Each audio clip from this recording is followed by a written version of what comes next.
Hey guys, thanks for joining LSWay TN. Please like, share, subscribe, all the good stuff. Comments, questions, give us your opinions. This is kind of new to us, so we appreciate all the advice you may have. But this is my daughter Devin, and this is her hive that actually died out this past winter due to, we believe, extreme cold. There was no mites or any evidence of anything wrong in the hive. It was just from the cold. But she has ordered new bees that will be here this week, and then she's going to set up the hive and kind of get it all together. But we're going to talk about the different, what do you call the different, are they just trays? These? Yeah, what's inside those little things? Frames? Yeah, so the frames, some of them weren't even touched. So they worked pretty hard on them for just being, what were they, a year old? Yeah, I got them last May. Yeah, so they were just, they weren't even a year old yet, actually. When so she got them in May, and I think the bad weather came in February or January. January. Here in Middle Tennessee. So we're just gonna go over how we're gonna reset the hive and get the new bees in their new home.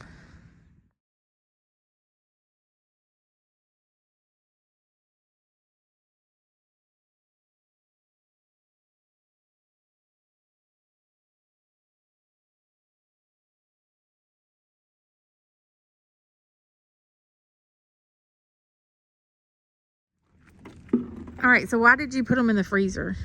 Just in case there was mite, or there's different mites like Vivora mites and this hive moth, and they can't survive freezing temperatures for long periods of time. So if you put them in the freezer, then it'll make sure that there's no pests that are going to bother the hive moving forward. Like when I put a new one in there. So that's when they just started on before you. Yeah, and if you notice, like some of this is like all scraped up. Whenever I took down the hive, there were some old larvae in there, and you can leave them alone, and the new hive will, like, take them out and they'll clean the hive up.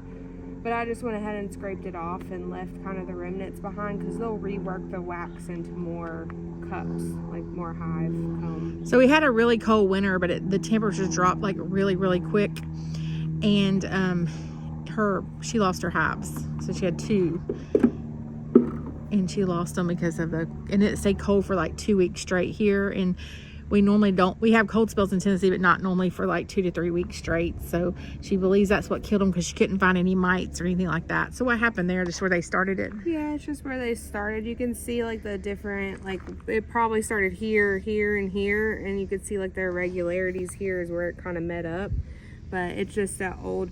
Some of these are completely drawn out, and then other ones are ones that I put in like later in the year, so you can kind of see the difference in color. That this is an older one and this is a newer one, and you can see like a substance in there. That's old bee bread or pollen patty.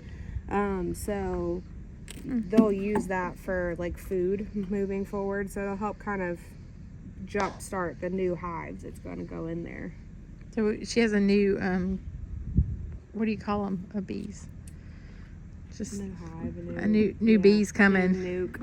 Yeah, in a couple days. So she's just getting it out so it can all thaw out good and be ready for them. And then they'll eat what's in here, right?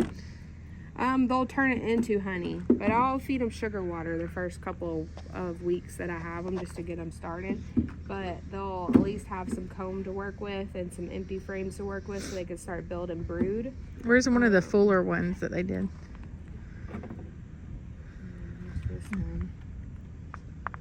It's just crazy. So that's already like printed in here, and they just build the same shape. It's crazy. Yeah, you can see they actually drew it down here. Sometimes if there's not enough wax on the frame, they won't draw it all the way out to the edge, but eventually they will. You can see over here where they've connected it, and then same on this side. Is there any with honey in it? No, it all got robbed. Oh, okay. Yeah, so after her bees died, there's other bees that came in, basically robbed the honey. That's how I knew for sure that the hive was dead, is because I was out there. I've been watching them for a couple of days, and I only saw like a couple of bees coming in and out, and I was like, what's going on? And then all of a sudden the next day there were bees going everywhere, and they were circling around the hive and trying to get in through the side of the hive. So I knew it wasn't their beehive. And then when I opened it up, they had like decimated all the honey. Like you could see where they were just eating through it as fast as they could to like carry it off. And there was definitely some like different like local bees that probably wild bees that were robbing it. So there was barely any left. So I just left it for them to finish up. And then once the activity in the hive died down, I broke the hives Well, down. and it's crazy that those bees didn't die. Yeah, well, they're probably better prepared for it. I mean, my hive was only a year old. They had a rough start because a windstorm came through. And you had raccoons robbing or something, didn't Well, you? a windstorm came through and blew the hives completely upside down into like a pond runoff. So they was all wet. They had to dry out. It was a whole thing. I was devastated, but I had, you know, cinder blocks on them. I had all the things on them. It literally, the wind picked them up. It looked like somebody threw them 12 feet. And then, so they recouped from that, but they were also a brand new baby hive. So first, they didn't have any comb starting with, so they built all this comb last summer. And then they were just already kind of starting off behind with the temperatures the way that they were. I had raccoons that kept stealing the sugar water I was putting out for them. Yeah, because you were just setting it on top, right? Yeah, I was setting it next to the hive, and the raccoons kept coming and stealing the sugar. So I ended up getting in-hive feeders, which worked pretty good, but you can only put like a gallon in there, and they were eating like a gallon every couple of days. So it was just a lot of like little factors where they could have been more prepared going into winter. And they just weren't, and they just didn't make it. But it happens a lot. I mean, even experienced beekeepers lost a lot of bees this year with the temperature drop, because it dropped like 50 degrees in a 24-hour period.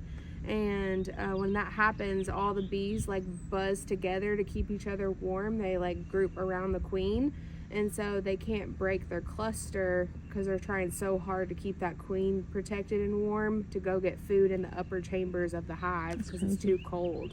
And so they'll literally starve to death even though they have food in the hive. Trying to protect her. Yeah, because there was honey in both hives. Like there was still reserves, and they had sugar, access to. So. And so you just ordered 2 sets. I just ordered 2. I forget what they call them, but it's basically literally just a mesh box of bees. No. And comb. 2 queens. Yeah, they'll come Each box, separate. Yeah, they each have about 10 to 20,000 bees in a box, and you just put them into these frames. Well, and going back, like you ordered these off of Amazon, correct? Yes. Okay, and you just put them together yourself. Yeah, it has screws, and you just. But they're pretty sturdy. They come pretty waxed, so it fills in these little gaps. And then you just re-wax them. So you're going to re-wax them before you put them out? Yeah, I saved the wax from the stuff that I had to scrape off, and I melted it down and filtered it a couple of times, and then I have pine resin. And so you're supposed to do it like every 2-ish years, but since mine get such direct sunlight, I just feel like they got, I don't know. And we get a lot of wet weather. We get a lot of wet weather, so I'm just going to go ahead. Why I don't have bees in them. You can see right here where the wax is wearing off. Yeah. So we're gonna just re-wax them real fast. It's not a big deal. We only have to do the outsides because the bees take care of the inside for you. So, and all of this stuff is propolis. It's actually super medicinal. People use it in all kinds of I've seen people scraping it off on videos and stuff. Yeah. So they'll do this to the hive. That's all normal, natural. Keep it on there, and they'll reuse it. It's like the superfood, isn't it? It's No, it's just a different type of wax that they use to like seal things off and make them airtight. But we have found that there's like antimicrobial, antiviral, like all of these like anti-inflammatory properties to it. So it's used in a lot of traditional medicines and stuff. So if you're more holistic. So you're just gonna set them out in the house and coat them and do all that this week, and then in like 5 days your bees will be here. Yeah. And you're going to pick them up this time, because last time her first set she ordered, they called her from the post office and wouldn't deliver them to the house, so she had to run down to the local post office, which she lives in has a rural post office, so she just ran down there and picked them up down the road from her house. But this time are you going to pick them up from the people that you're buying them from? Yeah. And so we're just north of Nashville. They're in Murfreesboro, correct? I didn't know they did it this close. So she's picking. Maybe they'll be, since they're from here, they'll be more apt to our weather or whatever. That's what I'm hoping. So we'll see. Yeah, so she's getting them from I Murfreesboro. also like the fact that they're local enough that if something happens, I can call and ask questions. Do you know their or name? get more. No, but I'll figure it Yeah, out. we'll have add an that to email. the to the video at some point where she got them They from and own, the information. like, a nursery in Murfreesboro, and Oh. then they Oh, sell that the works out bees. good. They sell the bees with the nursery. I don't Oh. think that the bees are grown there on the nursery. Oh, But, okay. But yeah, we're gonna add to when she gets them home, sets up the hives. We're gonna add to this video. The next one will be where she's setting up the hives. So, okay, so we're just coating these with the oil and the beeswax. Seed oil and beeswax. Yes, our mixture, and it took forever to melt. And then it's a little chilly out here, so it's hardness we're doing it. But It's a mess. she's just rubbing it on there and coating them.